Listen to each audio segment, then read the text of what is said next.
여러분들 2006년에 3살짜리 여자아이가 중국 길림성에서 생리를 합니다. 3살짜리 아이가 중국이 발칵 뒤집혀졌어요. 3살짜리가 어떻게 생리를 하느냐? 발칵 뒤집혀져 갖고 이 추적을 해봤어요. 요즘 중국 쓰촨성 그 지진 때문에 우리가 중국을 새롭게 많이 보죠. 중국은 어떻게 애 하나에 엄마, 아버지, 외할머니, 외할아버지, 친할머니, 친할아버지, 애 하나에 몇 명이 매달려 있어? 6명이 매달려 있는 거예요. 그러니까 얘한테 너무너무 잘해주는 거야. 그러니까 그냥 좋은 거, 맛있는 거, 뭐 이런 거, 치킨, 고기, 1살, 2살, 3살 때 막 먹인 거야. 근데 여러분들 모든 고기에는 육질을 부드럽게 하기 위해서 합성 에스트로겐제가 들어가요. 그러니까 그런 고기를 계속 먹으니까 몸 안에 어떻게 돼? 에스트로겐제가 과다 축적이 된 거야. 그러니까 3살 때 생리를 하는 거예요. 여러분들 내가 이 목욕탕에 가보면 남자애들이요 문제 있는 애들 굉장히 많습니다. 초등학교 5학년 6학년 된 아이들인데 분명히 남자야. 근데 몸매는 여자애들 많아요. 유방이 나온 아이들 굉장히 많아요. 남성의 10%가 유방이 나온다고 그러잖아요. 뭐 때문에? 고기 많이 먹어서 그래요. 고기. 요즘 뭐 소고기 안 먹으면 돼.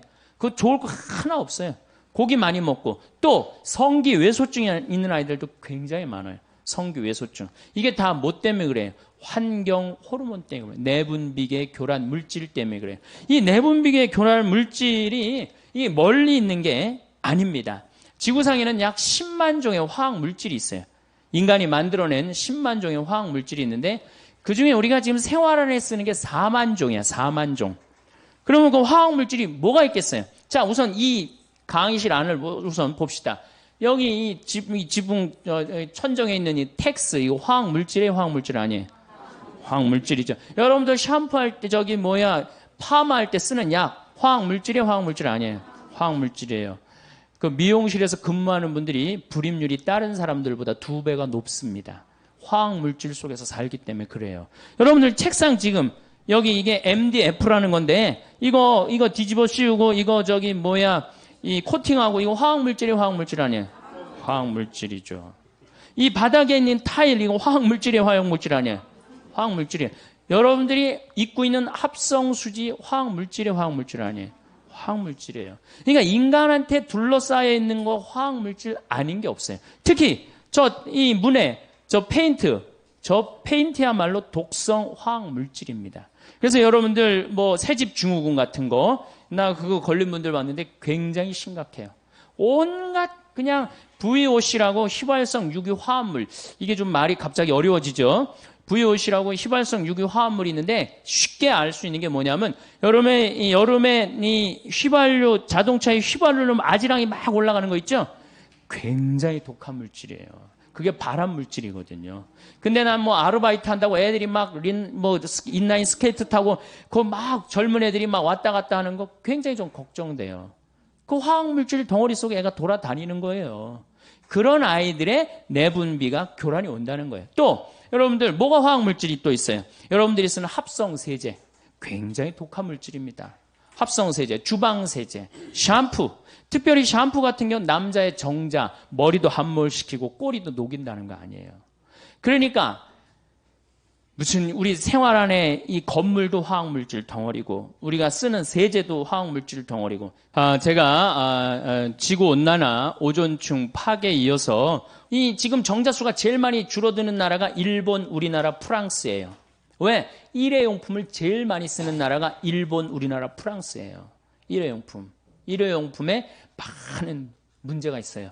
일회용 컵라면, 일회용 거 랩으로 씌워진 거. 하여튼 일회용품 좋아하는 건 문제가 있어요. 더욱이 내가 참 우리나라 사람들 참 대단하다는 생각 정말 많이 하는 게 어떻게 알루미늄 호일로 우리는 너무 좋아해요. 알루미늄 호일. 그게 알루미늄이야. 알루미늄은 중금속입니다. 중금속. 그런데 삼겹살 구워 먹을 때 어떻게 해? 알루미늄 깔고 거기다가 막 지글지글 막 끓여서 눌러붙으면 그거 떼어서 먹잖아요. 이 보통 용기가 아니에요. 무슨 김밥을 싸도 뭘로 싸? 알루미늄을 싸고, 뭐 샌드위치를 싸도 알루미늄으로 싸고. 그 얼마 전에도 보도에 나왔죠. 알루미늄 문제가 많다고. 근데 우리는 그냥 아무 생각 없이 하는 거예요. 여러분들 유럽에 가면 빵 가게에 알루미늄으로 싸주는 빵집이 어디 있어요? 전부 다 종이로 싸주죠. 근데 우리는 이런 것도 알루미늄 다 말아갖고 무슨 알루미늄 이렇게 하면 무슨 심리가 있어서 그런지 그렇게 알루미늄 많이 써요. 하여튼 중금속에 관계된 물질은 멀리 하면 할수록 좋은 거예요. 여러분들. 오늘도 황창현 신부님의 말씀을 통해 행복한 노후를 위한 해안을 얻어가시길 바랍니다. 황창현 신부님의 행복 특강 바로 시작하겠습니다. 오늘은 환경 호르몬이라는 주제로 여러분들하고 이야기를 하고 싶습니다. 사실은 지구온난화도 우리 교회하고 연관이 굉장히 많고 오존층 파괴도 우리 이 교회하고 연관이 많지만 정말로 교회하고 연관이 많은 건 이게 바로 환경 호르몬이에요. 환경 호르몬.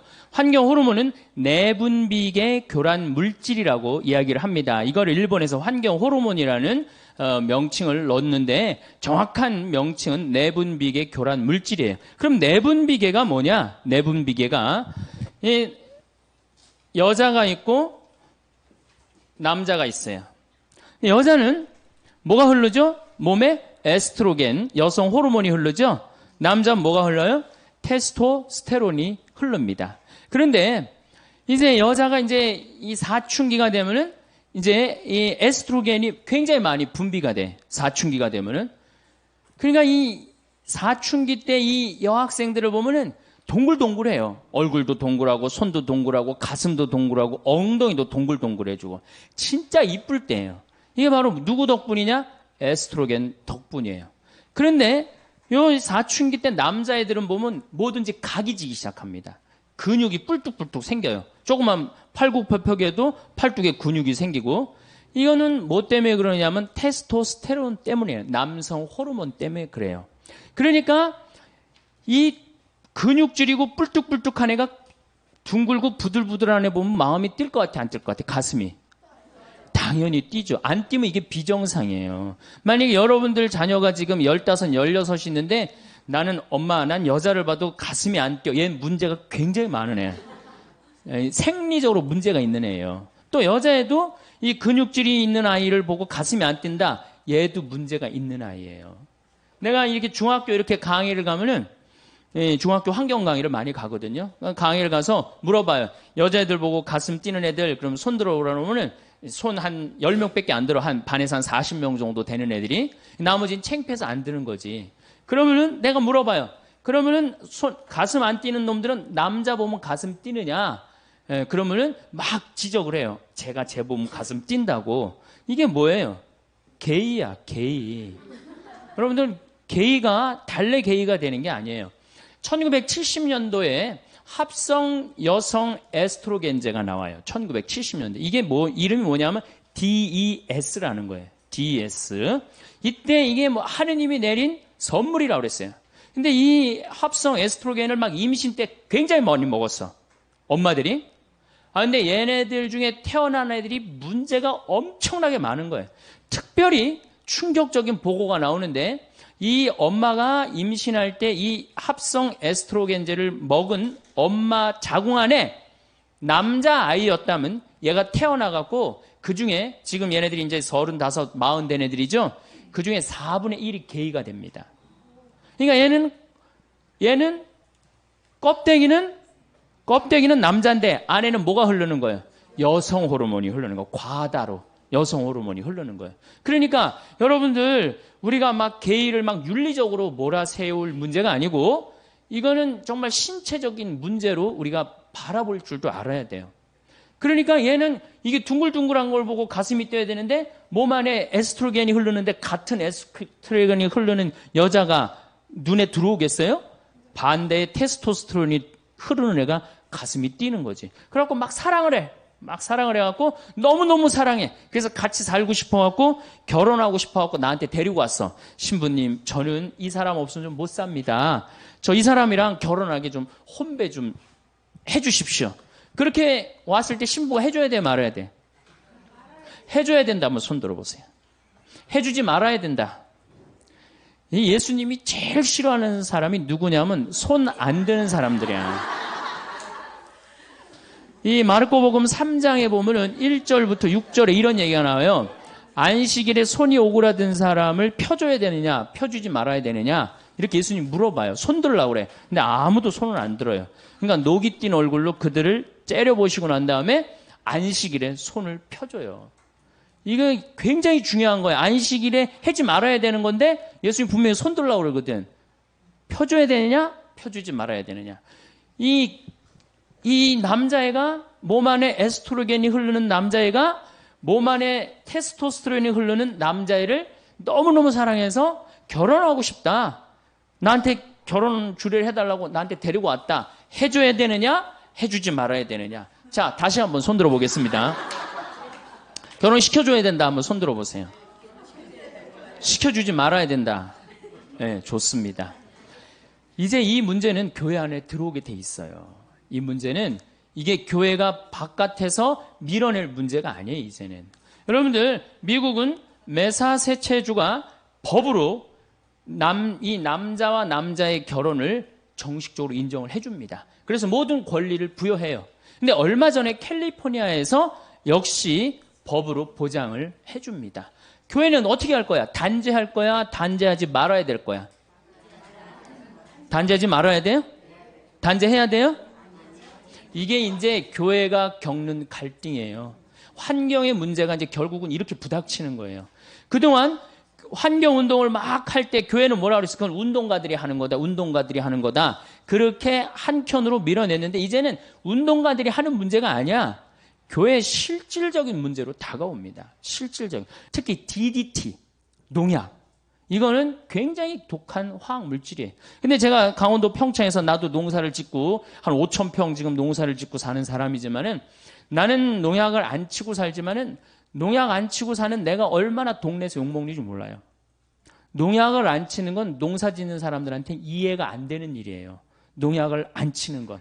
그래갖고 우리 밭이 농약을 안 치니까 우리 밭에 풀이 잔뜩 나갖고 씨가 날라가갖고 자기네 밭 풀 많이 생긴다고 욕을 내가 그 동네 총회 가면 맨날 욕 먹어요. 70, 80대는 할아버지. 신부님 그 농사 그렇게 짓는 거 아닙니다. 그 풀도 약도 주고 그래야지. 그게 무슨 농사입니까?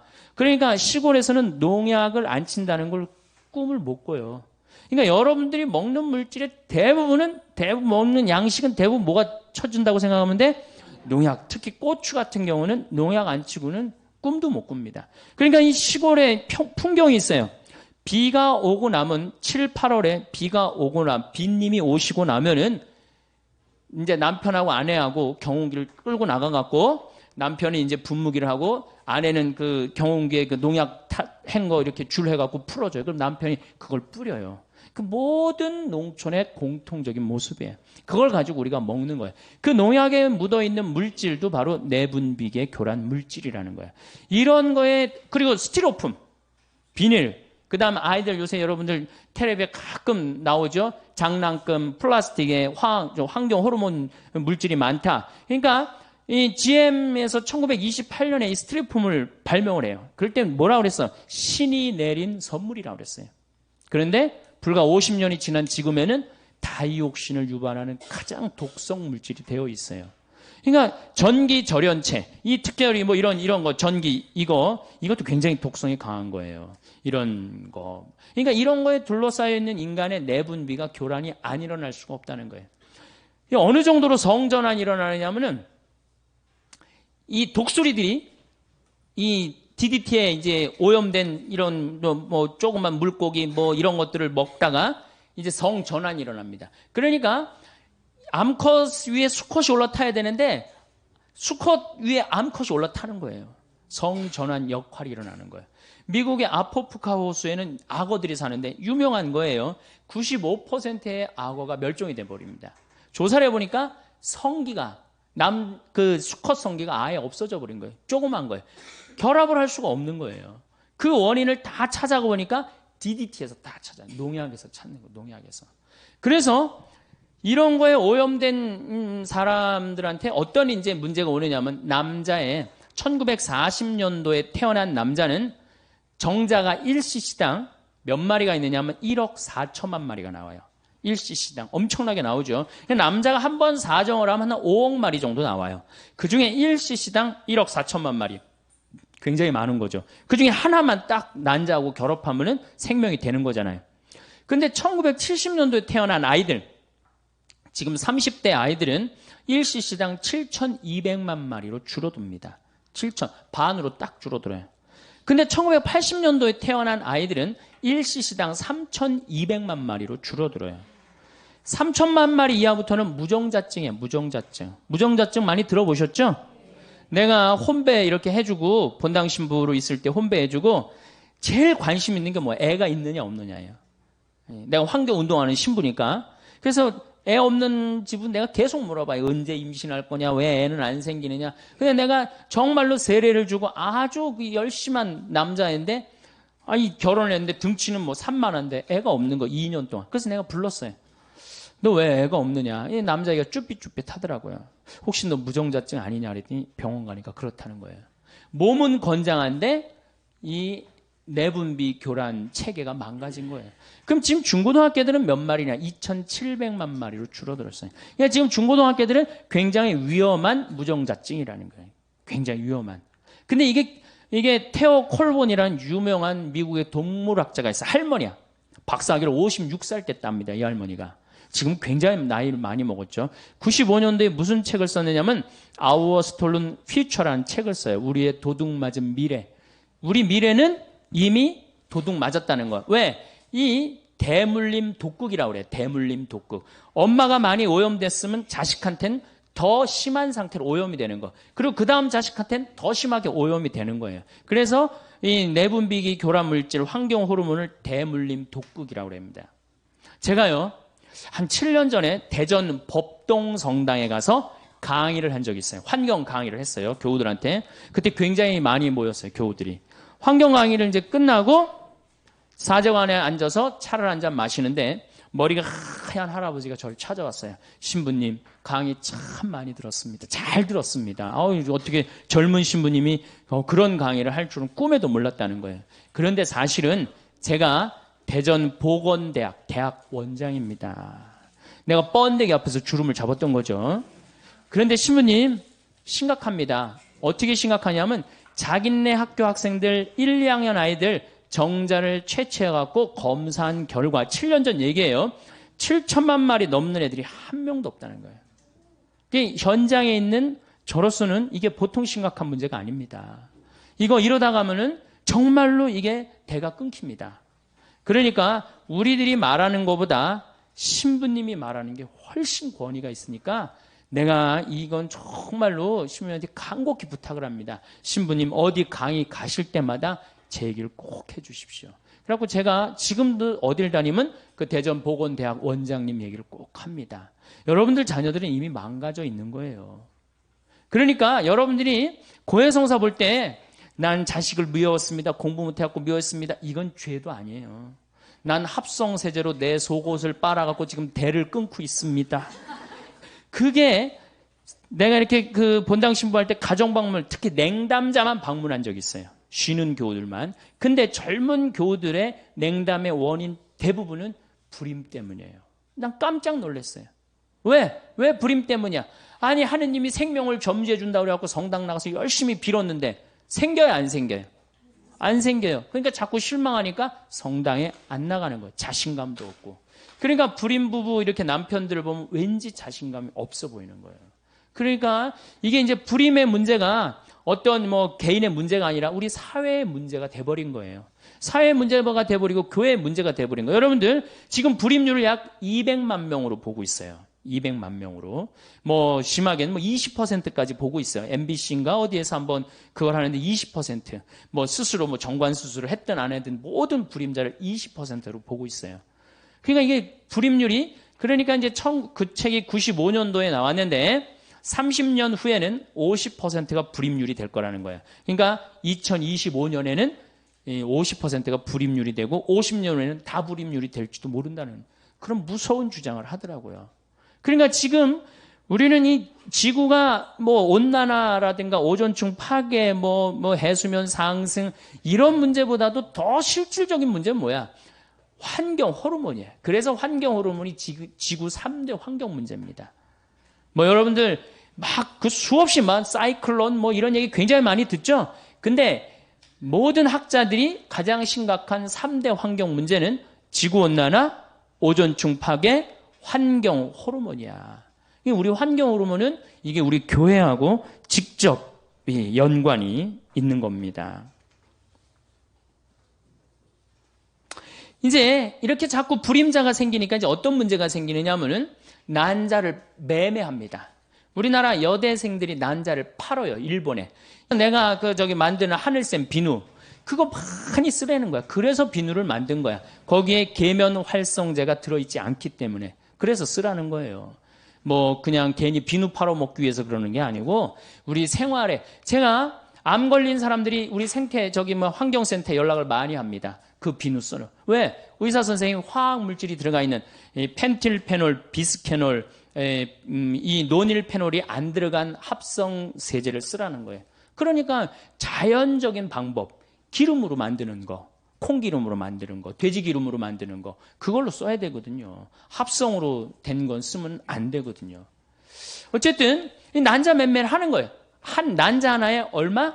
400만 원에서 500만 원 파는 거예요. 그러니까 난자 4개만 팔면은 어때요? 한 2천만 원 생기면 학비도 생기고 생활비도 생기고 그렇잖아요. 그럼 난자 여러분들 어때요? 난자 몇 개 맨날 없어지는 거 그거 팔아갖고 누이 좋고 매부 좋고 다 좋은 거 아니에요? 그래갖고 파는 거야. 근데 여기는 엄청난 함정이 들어있어요. 이건 생명이야, 생명. 생명이기 때문에 자기 필요에 의해서 팔았다. 좋아. 근데 결혼을 했는데 내가 애를 놓고 보니까 이게 기가 막힌 거야. 너무너무 사랑스러운 거야. 막 너무 이뻐갖고 발가락도 깨물어 보고 그냥 손가락도 빨아보고 너무너무 사랑스러운데 내가 5년 전에 판 그 난자의 그 주인공은 어느 하늘 아래서 살까? 이 생각하면 그때부터 미치기 시작하는 거예요. 그때부터. 걔는 또 실질적으로 자기 엄마가 육체적인 엄마가 누군지도 모르고 자라는 불행이 생기잖아요. 이게 난자 하나를 500만 원, 600만 원에 파는 문제가 아니에요. 생명을 사고 파는 노예제도보다 더한 시대로 지금 떨어지려고 그러는 거예요. 노예제도보다. 그걸 지금 가꾸어 나가려고 그러는 사람들이 누구예요? 서울대학 생명공학 교수팀이 그 짓을 한 거예요. 저는 그 짓이라고 말을 합니다. 왜냐하면 제가 그 황우석 교수 그 사태가 일어나기 전에 수원교구 주부에다 내가 뭐라고 썼느냐면 판도라 상자와 황우석 교수라는 걸 썼어요. 지금 열면 안 된다.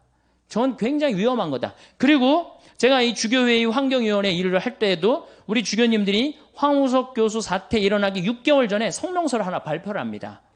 지금 우리나라에서 자행되고 있는 생명공학, 그러니까 이 체세포 복제, 이거는 윤리적인 검증이 있고 난 다음에 해야 된다. 그럴 때 네티즌의 96%가 뭐라고 그랬느냐? 늙은 주교들 천주교나 잘 관리하라고 그러고 생맹 공격을 했어요. 근데 우리나라 사람들이 다 눈이 멀었어. 왜? 이 황우석 교수가 우리나라를 먹여 살린다고 청와대고 그냥 노무현이고 그냥 다 그러지 않았어요, 여러분들? 특히 언론도 특별히 더 그랬죠. 막 황우석이 신이 돼버렸어. 살아있는데 교과서까지 실리고 막 난리도 아니고 제 눈에는 생쇼를 하더라고요. 다른 나라는요, 그게 얼마나 조심스럽게 접근을 하고 있는데요. 굉장히 위험한 거거든요. 생명의 문제이기 때문에 우리 인간 질서가 무너질 수 있는 거거든요. 생명의 문제이기 때문에. 그래갖고 이제 이 체세포 복제를 이제 해갖고 이제 무슨 골수도 만들어내고 뭐도 만들어내고 뭐도 만들어내면 누워있는 사람 일어난다고 나도 황우석 교수 그 강의 테이프 들었는데 아주 살살살살 높게 강의를 해요. 그러니까 이 착한 여자들이 착한 건지 멍청한 건지 잘 모르겠지만은 이 착한 여자들이 내 난자 이거 기증해갖고 정말로 불체 환자를 고칠 수 있다면 내가 이거 기증하리라. 그리고 기증한 게 2,000개가 넘어, 2,000개가. 세계에서도 그런 유례가 없어요. 2,000개를. 그것도 돈도 안 받고. 근데 여러분들 난자 크기가 얼마네요? 0.14mm야. 참. 0.14mm면은 테레비에 막 난자할 때 얼마만큼 나와요? 테레비에. 막 테레비 화면 꽉 차게 나오죠? 그래갖고 무슨 결함만 줄 아는 사람들 굉장히 많더라고, 난자. 0.14mm면요. 요만큼도 안 되는 거예요. 저만큼도 안 되는 걸 적출을 할 때 어떻게 하겠어? 주사기로 빼내거든요. 자궁 안에 넣어서. 그럼 한 번 딱 빼낼 수 있는 기술 가지고 있는 사람이 얼마나 있을 것 같아요? 없습니다.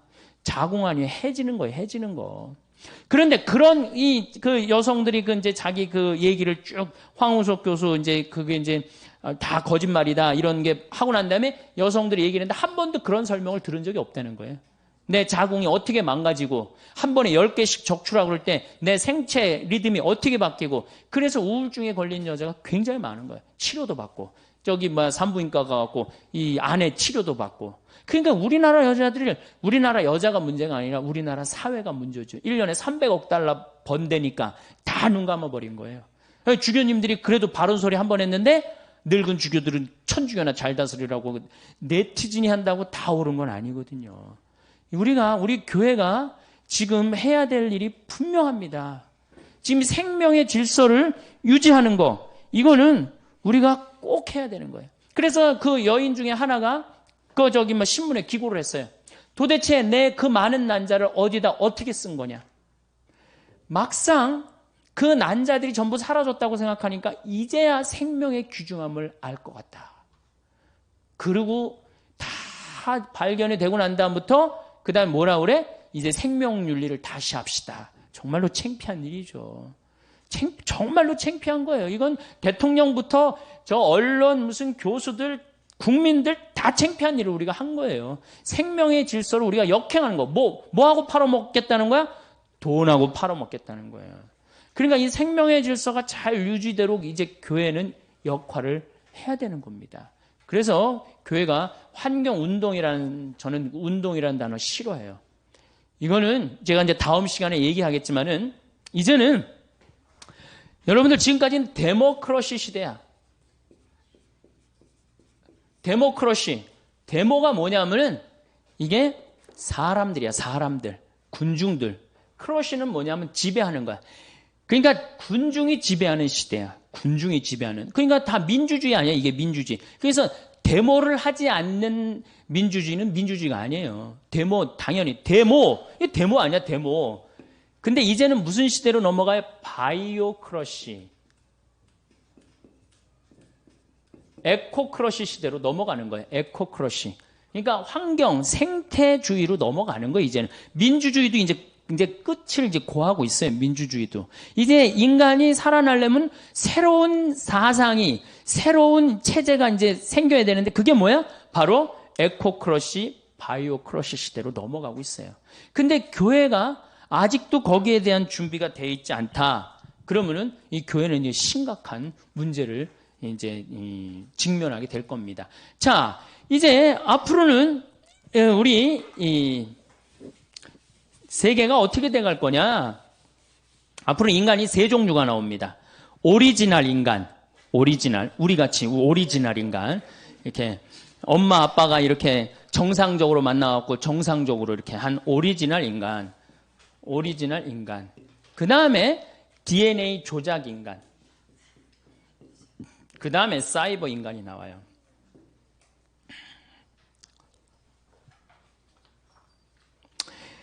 자, 우선 오리지널 인간에 대한 얘기를 좀 할게요. 이 오리지널 인간들은 앞으로 살아가기가 굉장히 힘들어요. 왜 살아가기 힘드냐면은 공기 오염됐죠? 먹을거리 오염됐죠? 그럼 점점 경쟁력 떨어지는 거예요. 거기다가 내분비 교란이 일어나갖고 정자수 줄어들죠? 여자는 자궁 호르몬 지수라는 게 있어요. 그게 지수가 자꾸 높으면은 착상이 안 되는 거예요. 자궁이 망가져갖고. 그러니까 호르몬 지수 나빠지면. 그러니까 지금 우리 같은 오리지널 인간은 이제 앞으로 이 지구에서 살아가기가 굉장히 힘들어요. 그 다음에 이제 어떤 인간이 나타나냐? DNA 조작 인간이 나타나요. 자, 얼마 전에 영국에서 기가 막힌 법안을 하나 통과시킵니다. 어떤 법안을? 이종 교배를 통과를 시켜요. 사람하고 소하고 섞는 거를 통과를 시키죠. 그렇죠? 그래갖고 지금은 이제 뭐 문제가 많으니까 사람하고 사람 사이에 생명을 죽인다 살린다 그러니까 여러분들 복제양 돌리가 뭐예요? 엄마 젖살 밑에서 세포를 떼내갖고 탄생한 게 복제양 돌리예요. 물론 죽었죠, 이제. 6년인가 살다 죽었어요, 복제양 돌리가. 그게 97년도인가 98년도에 나왔죠. 그때 세상이 깜짝 놀랐죠. 복제를 할 수 있다는 거. 이게 무시무시한 거죠. 복제를 할 수 있다는 거. 그 다음부터 복제하기 시작했는데 소를 복제하고 뭐 고양이를 복제하고 개를 복제하고 그 다음에 남아있는 게 뭐예요? 인간이에요, 인간. 그거 복제하겠다고 2002년도인가 이브라고 뭐 클로네이드사라고 그 클로네이드라는 단어가 복제한다는 뜻이에요. 클로네이드사에서 했다고 그랬잖아. 확실히 했는지 안 했는지 모르지만 그게 돈이 되니까 거기 200만 명이 지금 접속해 있다는 거 아니에요. 나도 복제 좀 내 주군에 좀 살려달라고. 죽었는데 그 살 좀 떼어내갖고 난자 하나만 빌려오고 그 안에다가 안에 핵을 제거하고 그 안에다가 체세포는 뭐 핵분열해갖고 사람으로 된다는 거 아니에요. 그러니까 내가 복제를 하고 싶어. 내 살점을 떼내갖고 지금 내 아이를 하나 복제를 했어. 난자를 하나 빌려갖고. 그럼 나하고 DNA 구조가 똑같은 쌍둥이가 40년 후에 태어나는 거예요. 그러니까 영생이라는 단어가 나옵니다. 영생이라는 단어가 나오는 거예요. 왜? 똑같이 뭐 심지어는 그 클로네이드사에 그 뭐 연결된 라헬인가 누구는 뭐라 그래? 머리에 모든 기억력을 다운받을 수 있대잖아요. 컴퓨터에. 다운을 받아서 어떻게 하겠다는 거야? 복제한 그 인간에게 다운을 시켜준다는 거야. 그러면 내 모든 기억력을 가지고 사니까 영생을 한다는 요즘 그 사람들의 논리예요. 무슨 하늘나라 영생 이거하고 정말 완전히 멀어지는 거예요. 그러니까 지금 이 시대의 격변을 우리가 읽어야 돼요. 이 시대의 격변을 읽지 않으면 점점 사람들은 교회를 떠나요. 언제까지나 남자와 남자의 결혼은 안 된다.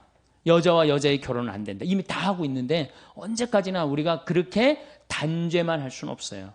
여러분들 이 휴머니즘이 나올 때 우리 뭐라 그랬어? 너희들 그렇게 이렇게 인간적이고 사악하다, 불태워 죽이고 결국은 다 떠난 겁니다. 교회가 이 시대를 이끌고 나가려면 어떻게 해야 돼? 그 앞에 나가야 돼요. 그 앞에 나가고 그 상황을 끌고 나가야 돼. 그래서 그런 위험 요소를 다 제거하고 나가는 게 빛과 소금의 역할인 거예요. 이 DNA 조작 인간이 굉장히 능력이 특출하네. 눈도 4.0으로 만들 수 있다는 거예요. 다리도 이 말다리 같이 그냥 근육이 불뚝불뚝한 다리도 할 수 있고, 점핑도 뭐 한 5m, 6m씩 할 수 있고. 그러니까 이제 이게 혼용될 때는 오리지널 인간은 DNA 인간한테 지배를 받을 수 있다는 거예요. 지배를 받을. 그 영화가 뭐야, 여러분들? 이제 사이버 인간하고 오리지널 인간하고 싸우는 영화가 뭐야? 유명한 영화 있잖아요. 아니, 터미네이터 말고. 에? 그렇지. 역시 수녀님이. 매트릭스라는 영화가 뭐예요? 사이버 인간하고 오리지널 인간들은 다 지하에 들어가갖고 사이버 인간들이 이 오리지널 인간을 죽이려고 그러는데 그 하나가 나타나갖고 합의를 보잖아요. 당분간 놔두자고. 맨 끝이 그렇게 끝나는 거 아니에요. 세상은 그렇게 가고 있는데 여기서 게이의 결혼은 안 됩니다. 이러고 앉아 있으면은 누가 말을 듣느냔 말이에요. 말 들을 사람 아무도 없다는 거예요. 자, 그 다음에 이제 사이버 인간. 요것도 머리가 아주 지끈지끈. 아주 요새 신부하기 힘들어요. 이 사이버 인간, 여러분들 2000년도에 어떤 로봇가 나온다고 그랬느냐? 2000년도에 청소하는 로봇가 나온다고 그랬어요. 2010년도에 환자 돌보는 로봇가 나온다고 그랬어요. 2020년에 가갖고 이게 노인들 이렇게 대화해주는 로봇 나온다고 그랬어요. 2030년에 원숭이 수준의 로봇가 나온다고 그랬어요. 2040년에 인간 수준하고 비슷한 로봇가 나온다고 그랬어요. 2050년에 인간을 뛰어넘는 로봇가 나온다고 그랬어요. 근데 지금 2008년인데 어디까지 나왔어? 원숭이까지 나왔어요. 원숭이 수준의 로봇까지 나왔어요. 그 대표적인 로봇가 아시모. 소니사의 아시모 아시죠? 키 요만한 애가 얼마 전에는 자선 음악회 G도 나와서 했어요. G도. 걔 월급도 받아요. 월급도. 뭐 상징적이겠지만은 로봇의 여러분들 지금 우리가 로봇가 시키는 대로 지금 많이 하고 살아요. 신호등 빨간불 서라 그럼 우리는 딱 쓰는 거예요. 파란불 가라 그럼 가고. 에? 우리가 지금 로봇에 의해서 우리 자신도 모르게 굉장히 많이 움직이고 있어요. 우리 자신도 모르게. 근데 이 사이버 로봇 2030년에는 어떤 로봇가 나오느냐? 이제 캄보디아에 가갖고 굳이 여자 안 데리고 와도 돼요. 부인을 만들 수 있다는 거예요. 부인을. 예, 부인 로봇. 잠자리도 같이 해줄 수 있는 로봇 정도 수준이 나온다는 거예요. 이거 어떻게 할 거야? 그런데도 천주교가 계속 그럴 거야? 계속?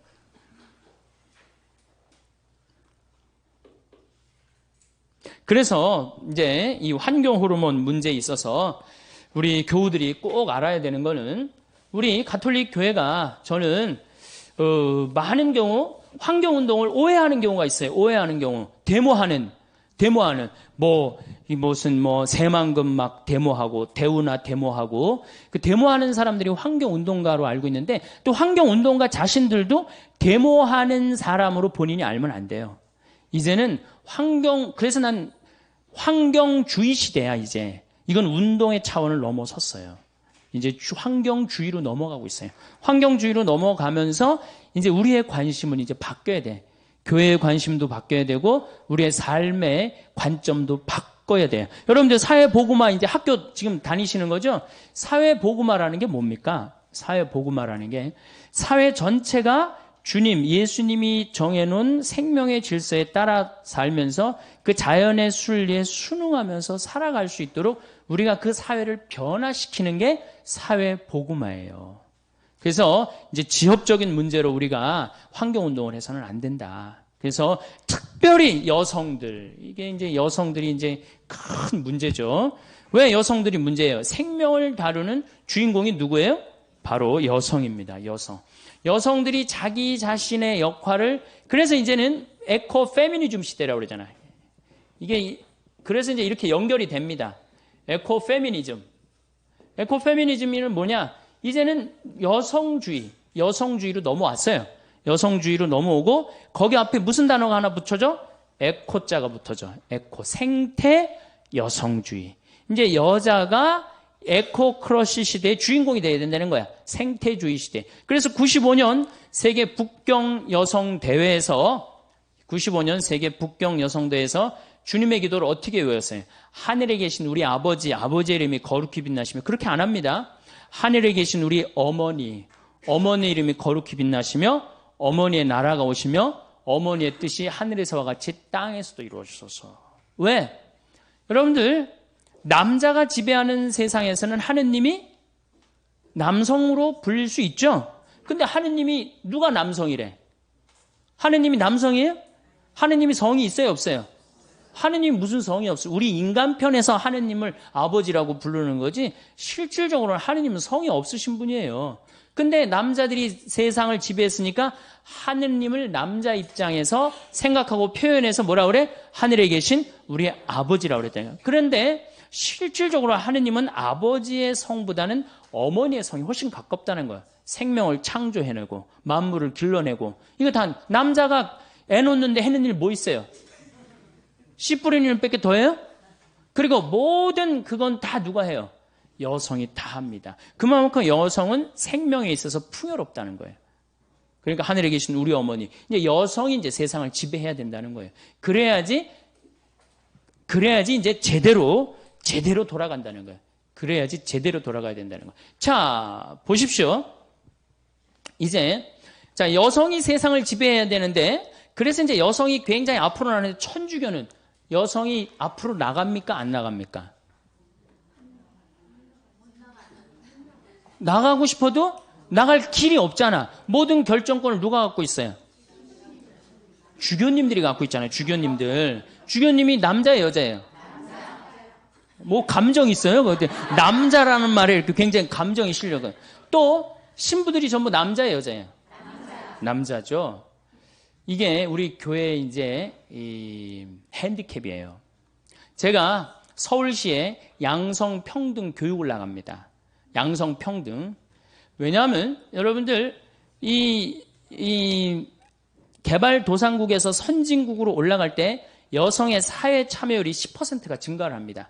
근데 우리나라는 지금 1.7%밖에 여성이 사회에 안 나갑니다. 1.7%. 우리나라 여자 사회 관심이 없어요. 뒤집어지든 엎어지든.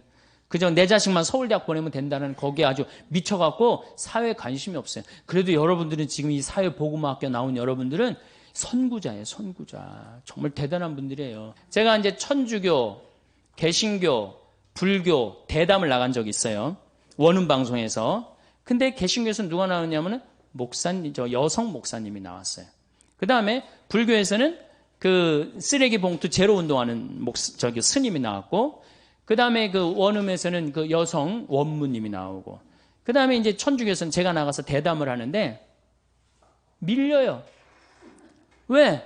내가 무슨 나도 농산물이라든가 이걸 잘 알지만은 여성 두 분한테는 말이 안 되더라고요. 지금 가장 많은 주제가 뭐야? 먹을거리 아니에요. 근데 우리 지금 천주교에서 전부 다 남자들이 거기에 남자 신부님들, 우리 주교님들이 그 쇠고기에 대해서 여성들만큼 그렇게 막 뭐라 그럴까요? 아주 뼈저리게 막 그런 위기의식을 느낄까요? 우리는 그런다고 소고기 안 먹으면 개고기 먹으면 되지 뭐. 우리는 그 정도로 넘어간단 말이에요. 그 정도로. 그러니까 이 접근 방법이 굉장히 많이 틀린 거예요. 그래서 여성들이 한국 천주교뿐만 아니라 세계 교회에서 여성들이 깨어나지 않으면 천주교는 계속 추락하게 돼 있어요. 계속. 벌써 명예 자리를 하나 넘겨줬죠? 이슬람교가 우리보다 인구가 많아졌어요. 믿는 종교가. 이슬람도 독특한 종교지만은 어쨌든 가톨릭이 자꾸 떨어져요. 떨어지는 이유가 한쪽 날개로 날아가기 때문이에요. 남자 날개로만 날아가기 때문이에요. 남자 날개로.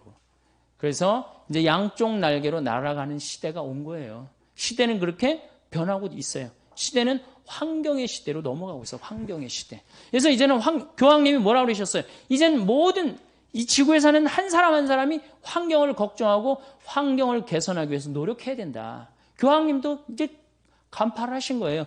올해 이 신년 천주의 성모 마친 마리아 평화의 날 교황님 담화 한번 보세요. 가족, 환경, 지구 공동체 이거에 대한 문제를 언급을 하세요. 지금 성당 지을 때가 아니야 지금. 성당 짓고 성당에 몇 억씩 집어넣을 때가 아니에요. 이제는 여러분들 건물에서 이제는 이게 눈에 안 보이는 문화 공간으로 지금 넘어가고 있어요. 사이버 공간으로 넘어가고 있어요. 그러니까 이런 공간에 우리 천주교가 이제는 바뀌어야 되는데 거기에 가장 자극적인 게 뭐냐? 바로 환경 호르몬 문제라는 거예요. 내분비계 교란 물질. 이 내분비계 교란 물질에서 이 사이버 인간이 이제 다 단종이 됐어. 오리지널 인간이 단종이 됐어. 오리지널 인간이 단종이 됐다 한들 하느님이 안 계십니까? 여러분들 45억 년 전에 지구가 탄생했을 때 하느님 계셨어요? 안 계셨어요? 계셨죠? 그때 우리 인간이 있었어요? 없었어요? 우리는 아무것도 아니에요. 공룡이 막 활개칠 때 우리 인간이 있었어요? 없었어요? 우리 지금 없어진다 하더라도 DNA 조작 인간이 인간의 뒤를 잇는다. 어떨 것 같아요? 우리 인간은 억울할 수 있지만은 이걸 진화라고 표현합니다. 인간의 의지에서 DNA 조작 인간이 진화하는 거예요. 그리고 사이버 인간이 딱 나타났어. 사이버 인간이 나타나갖고 내가 이제 한 70이 됐는데 신부님 저 세례 좀 주십시오. 너는 로봇이기 때문에 세례 안 돼. 라고 얘기할 수 있을까요? 못합니다. 난 로봇이기 때문에 너는 세례 못 줘. 그럼 사이버 인간들끼리 모여갖고 야 우리 세례 안 주는 데더라. 우리끼리 모여서 신부 하나 만들자. 그래갖고 그 로봇 중에 하나 서품 주문은 그걸로 끝나는 거 아니야. 끝나는 거 아니에요? 내가 너무 앞서 나가나 지금? 오늘? 너무 앞서 나가요? 근데 이미 그런 상태로 접어들고 있어요. 교회는 지금 아직도 뜨리덴틴 공의에 1520년도에 한 뜨리덴틴 공의에 머물러 있으면 안 됩니다. 그리고 역사적으로 교회가 제가 다음 시간에 얘기하겠지만은 교회가 항상 끌고 나갔지 끌려다니면서부터는 교회를 떠났어요. 끌려다니면서부터는. 우리가 끌고 나가야 돼. 그러니까 환경 문제. 저는 이제 요것만 하고 이제 오늘 이제 요 시간은 잠깐 제가 마칠 건데 여러분들 1980년대 제일 믿고 싶은 종교 천주교였어요. 근데 지금은 3등으로 떨어졌어요. 제일 믿고 싶은 종교 어디로 바뀌었어요? 불교로 바뀌었어요. 왜? 80년대부터 불교는 내가 그때부터 불교에 굉장히 관심이 많았는데 그때부터 환경 문제를 불교 조계종 거기에 아예 담당하는 스님이 계셨어요. 그럼 아주 정책적으로 조계종 거기 안에서 이 책도 정책적으로 출간을 다 했어요. 그러니까 제대로 잡은 거지. 시대의 흐름을 제대로 잡으니까 사람들이 어디로 나가요? 불교로 가는 거예요. 천주교는 다 지금 건물 짓다가 망할 거예요. 천주교 성당 짓다 망할 거예요. 지금 대형 건물로 가면 망하게 돼 있어요. 대형 건물로. 근데 이제 우리 천주교가 이제 대형 건물로 가다가 요즘 줄어드니까 누가 대형 건물로 가? 개신교가 대형 건물로 가고 있어. 내 눈엔 보여요. 여기, 이제 천주교가 좀 쪼그라졌는데 이제 개신교가 완전히 망가지게 생겼구나. 그런 생각이 들어요. 사실은 예수님이 46년 동안 지은 성전을 3일 만에 짓겠다고 그래. 허물라고 그러고. 그게 무슨 살아있는 건물이에요. 뭐 몇십억 되는 건물이에요. 살아있는 사람이에요. 사람이 성전이거든. 그러니까 우리 여기 사회복음화 학교 학생들은 이제 내가 바로 성전이다. 세상에 나가갖고 우리가 세상의 빛과 소금이 돼야 되겠다. 그런 생각을 하시고, 다음 시간은 그럼 교회가 왜 황교운동을 해야 되느냐? 그 얘기를 하도록 하겠습니다. 감사합니다.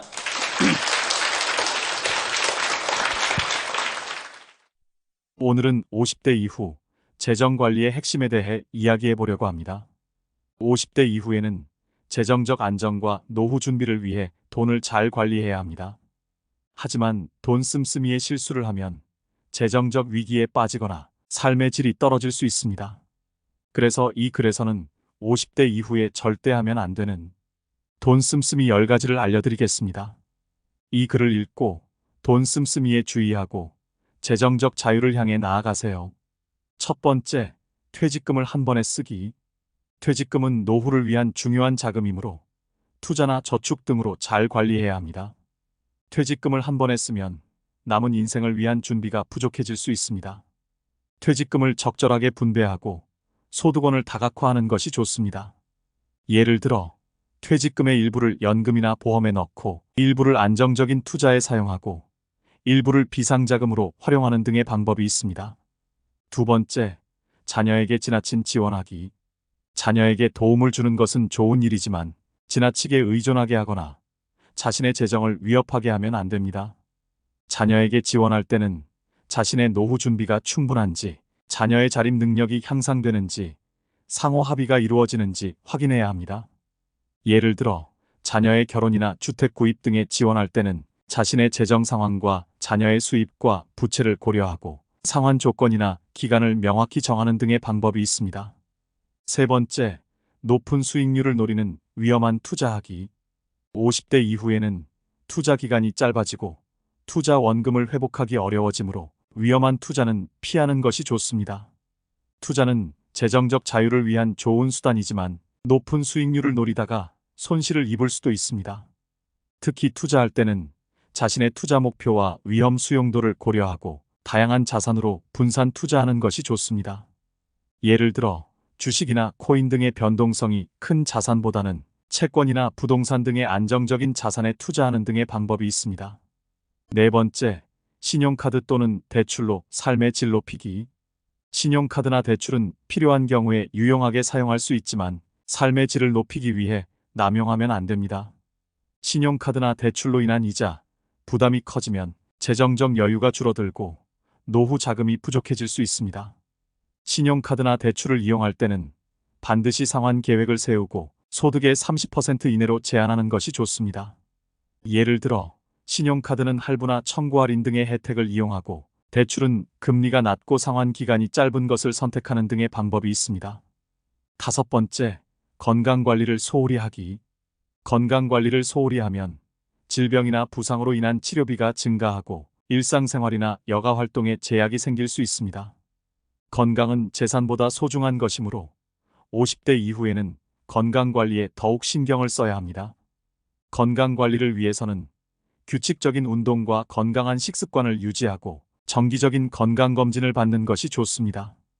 예를 들어 심혈관이나 관절 등의 건강을 위해 유산소 운동을 하고 고지방이나 고칼로리 음식을 피하고 암이나 당뇨 등의 질병을 조기에 발견하기 위해 건강검진을 받는 등의 방법이 있습니다.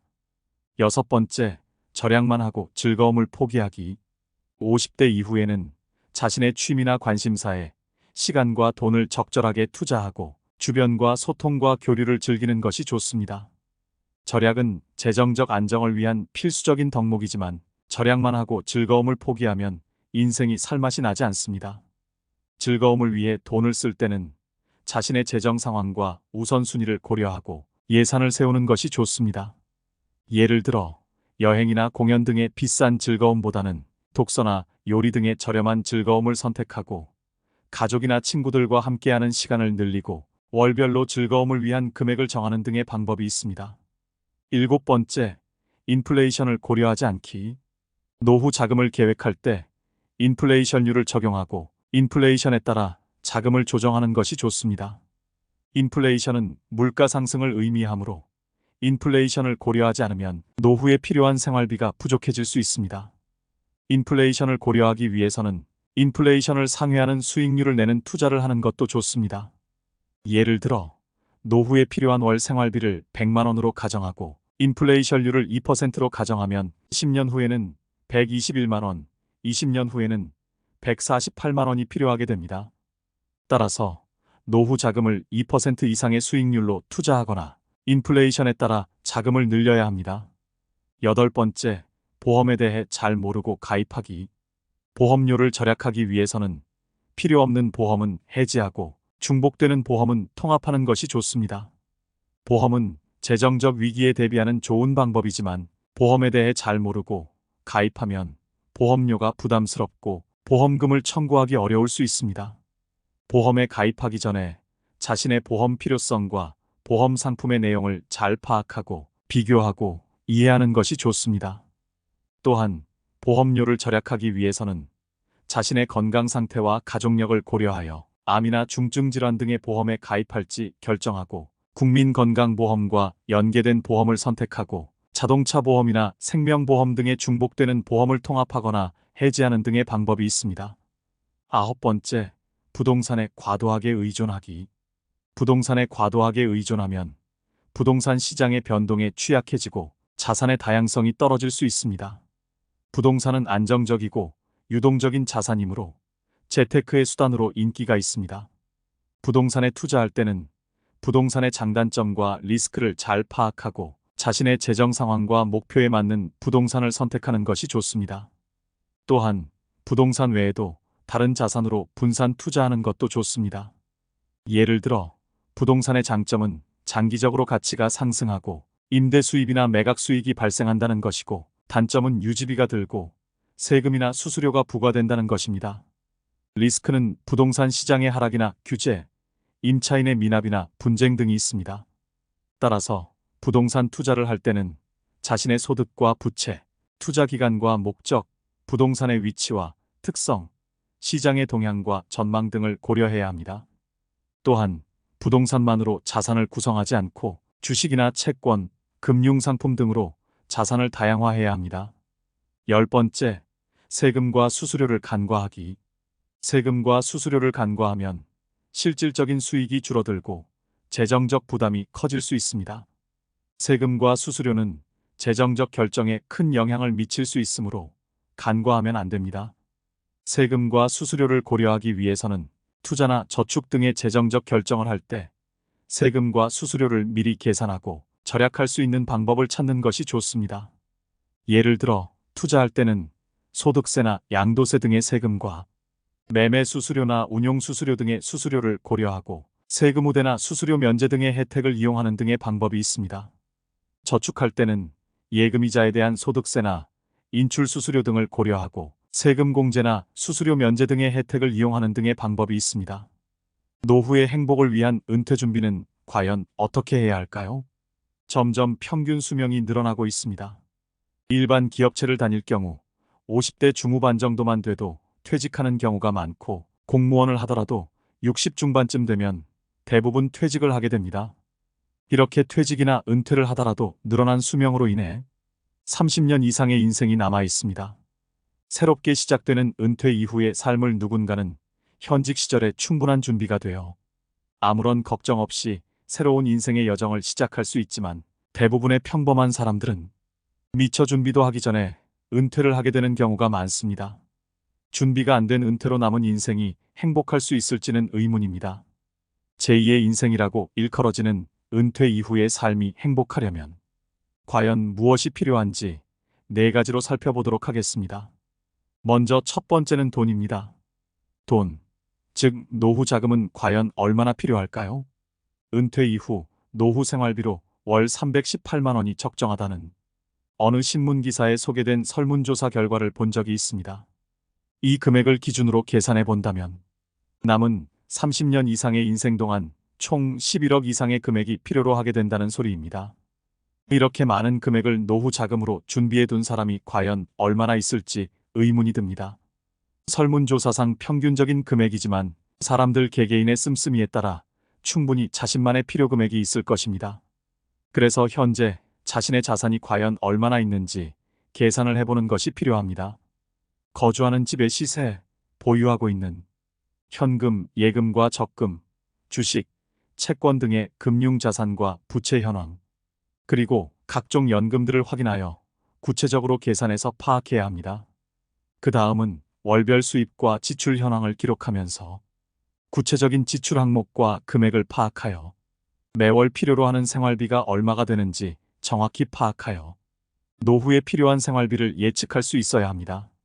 두 번째는 일입니다. 일을 해야 합니다. 현재 많은 사람들이 은퇴 이후에 창업이나 재취업을 통해서 꾸준히 경제 활동을 이어가고자 합니다. 경제적인 면을 충당하기 위한 목적이 될 수 있고 지속적인 사회의 일원으로 활동하면서 사회적 소속감을 유지하며 인생의 활력을 불어넣을 수도 있습니다. 재취업을 하기 위해서는 과거의 경력과 지위에 대한 상응하는 임금과 대우를 기대하지 말고 눈높이를 낮추고 적극적으로 구직 활동을 해야 합니다. 고용노동부에서는 은퇴 이후 재취업을 하고자 하는 사람들을 위해 다양한 일자리 프로그램을 만들어 지원하고 있고 국민 내일 배움 카드 발급을 통해서 국비로 훈련비를 지원받으면서 직무 능력을 개발하여 새롭게 취업을 할 수 있는 지원 제도도 활용을 해야 합니다. 각 지자체에서는 노인에게 사회 참여 기회를 제공해서 일자리도 제공하고 그에 따른 급여도 지급하는 노인 일자리 사업을 시행하고 있어 가까운 시, 구청 또는 주민센터, 노인복지관, 시니어 클럽 등을 통해서 관련 도움을 받을 수도 있습니다. 세 번째는 취미입니다. 취미 활동을 통해서 노후의 삶의 만족도를 높여야 합니다.